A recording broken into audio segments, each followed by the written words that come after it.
Europe 1. Le grand direct de la santé, la suite avec Jean-Marc Morandini et Isabelle Quenin, Elisabeth Assayag, le docteur Sidney Oana qu'on retrouvera tout à l'heure. Mais tout de suite, c'est le docteur Martine Pérez. L'apnée du sommeil touche plusieurs millions de personnes en France. Ces difficultés à respirer la nuit sont souvent impressionnantes. Alors quels sont les dangers et les solutions? On en parle ce matin avec vous, docteur Martine Pérez. L'apnée du sommeil, c'est quoi? C'est quand on s'arrête de respirer? Exactement. L'apnée du sommeil se manifeste par des arrêts involontaires de la respiration la nuit. Alors je vais prendre un exemple. Vous ronflez la nuit, mais votre conjoint a remarqué que entre les ronflements, vous faisiez des pauses respiratoires, que vous arrêtiez de respirer et que vous pouviez arrêter de respirer plusieurs fois par nuit et pendant des durées qui peuvent aller de 5 secondes à plus d'une minute. Et c'est souvent un diagnostic qui est fait par le conjoint parce qu'on ne se rend pas compte soi-même qu'on a une apnée du sommeil. Et donc, cette apnée du sommeil, elle concerne 2% des femmes et 4 à 5% des hommes. Il faut savoir que plus de 90% des personnes atteintes d'apnée du sommeil ronflent, mais que seulement 10% des ronfleurs ont une apnée du sommeil. Donc, en fait, c'est pas parce que vous ronflez que vous avez une apnée du sommeil. Et il faut avoir un conjoint compréhensif qui, au lieu de vous battre chaque fois que vous ronflez, vous examine la nuit, vous écoute et vous dit « Attends, mon chéri, ça va pas du tout, ma chérie, ça va pas du tout. Il faut que tu ailles voir un médecin, tu arrêtes de respirer et c'est très inquiétant. » Vous faites quoi, votre chéri, vous? Moi, je le bats. J'en étais sûr. Ça vous va tellement bien.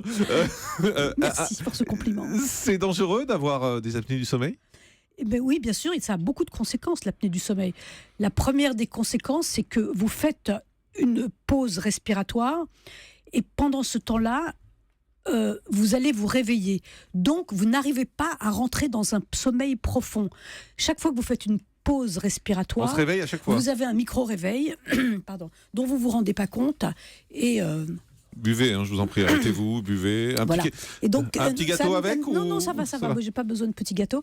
Et donc, donc la première cause, c'est micro-réveil. Donc, le lendemain, somnolence dans la journée, fatigue, maux de tête, irritabilité. Ça, c'est la première conséquence. Mais juste si on se réveille, si on fait de micro-réveil, on doit s'en rendre compte. Mais non, on ne se rend pas compte. Ah bon? On bouge, c'est votre conjoint qui dit, mais vous faites une pause respiratoire, vous étouffez, à un moment donné, le fait d'étouffer vous fait vous réveiller, mais c'est des micro-réveils, et vous reprenez votre respiration. Mais on ne se rend pas compte qu'on se réveille? On ne se rend pas compte qu'on se réveille. Non, il y a une inconscience totale de ce trouble. Mais en revanche, le lendemain matin, vous ne comprenez pas pourquoi vous êtes somnolent, vous êtes fatigué, vous êtes irritable, vous ne vous sentez pas bien.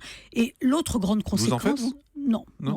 L'irritation, ça vient pas de là. Moi, je suis pas du tout irritable, je suis franche et sévère. C'est tout à fait ça vient autre chose. du studio, là. On a tous la voix en voix dès qu'on entre dans ce studio. Alors, l'autre grand problème, et la raison pour laquelle il faut consulter quand on a une apnée du sommeil, c'est le risque de maladie cardiovasculaire. Chaque fois que vous faites une pause respiratoire, eh bien votre cerveau, il est plus irrigué. Vous avez une hypoxie. Il n'y a plus de circulation dans le cerveau. Et ça favorise l'accident vasculaire cérébral. Il y a des examens à faire? Oui, la polysomnographie. Oula. Polysomnographie. Vous avez, votre conjoint s'est rendu compte que vous réveillez, vous sursautez, vous n'êtes pas bien, vous êtes irritable. Hop, on va faire ça dans un centre spécialisé. On va enregistrer votre sommeil, on va enregistrer le nombre de pauses. Il y a des personnes qui font des pauses de 5 secondes, une fois par heure. Je vous l'ai dit, ça devient pathologique, ça pose un problème quand il y a plus de 5 pauses par heure et quand elles durent plus de 5 secondes. Et puis surtout, ce qu'on va mesurer pendant votre pause, pendant cet enregistrement, c'est le degré de saturation en oxygène de votre sang. Parce que quand vous étouffez, votre sang n'est pas oxygéné. Et donc, ça sera un marqueur de la gravité de la maladie. Et puis, ce qui sera un marqueur de la gravité aussi, on va mesurer votre tension artérielle, on va mesurer votre fréquence cardiaque, parce qu'effectivement, quand vous étouffez, eh bien, vous avez une augmentation de la fréquence cardiaque, une augmentation de la tension artérielle, qui augmente le risque d'attaque cardiaque. Mais il y a des personnes à risque? Bien sûr. Alors les personnes à risque, c'est Monsieur Pickwick. Monsieur Pickwick, c'est un personnage de Dickens qui était très gros et ronflait après chaque repas. C'est le syndrome de Pickwick. Et donc, quand on est obèse, l'obésité, c'est un facteur de risque d'apnée du sommeil. Et pourquoi? Tout simplement parce que, c'est quoi l'apnée du sommeil? Vous avez un relâchement pendant que vous dormez de tous les muscles de la gorge. Si tout ça est enserré dans la graisse, eh bien, ça se ferme complètement quand vous les relâchez. Et donc, le facteur de risque, c'est l'obésité, le tabagisme. Je suis désolée de vous le dire une fois de plus, le tabac, c'est très mauvais. L'alcool, parce que l'alcool, ça entraîne une grande relâchement de tous les muscles respiratoires. Certains médicaments qui vous font dormir, les allergies. Et donc, l'âge, oui, parce que c'est en vieillissant, ça augmente l'apnée du sommeil. D'abord, on grossit en vieillissant, mais en plus, il y a les jeunes en ont rarement parce qu'ils ont des muscles acétoniques de la gorge qui ne se s'affaissent pas pendant qu'on dort. Le sexe? Le sexe, c'est toujours très bon pour la santé, vous le savez. Non, les hommes ou les femmes. Ah, les hommes ou Il y a les une femmes. différence. Jean-Marc, comme vous parlez toujours.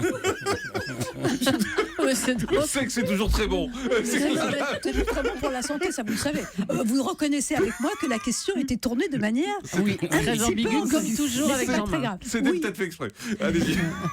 Oui, bon, d'abord, le sexe c'est bon pour la santé, on l'a toujours dit dans cette émission. 2% des femmes et 4 à 5% des hommes. Donc les hommes beaucoup- sont plus sujets. parce qu'ils sont plus massifs, ils fument plus. Enfin bref. Et tout j'ai le vu monde- que c'était les Afro-Américains et les Asiatiques aussi qui avaient un risque plus accru d'apnée du sommeil. C'est Ouais. vrai ou pas?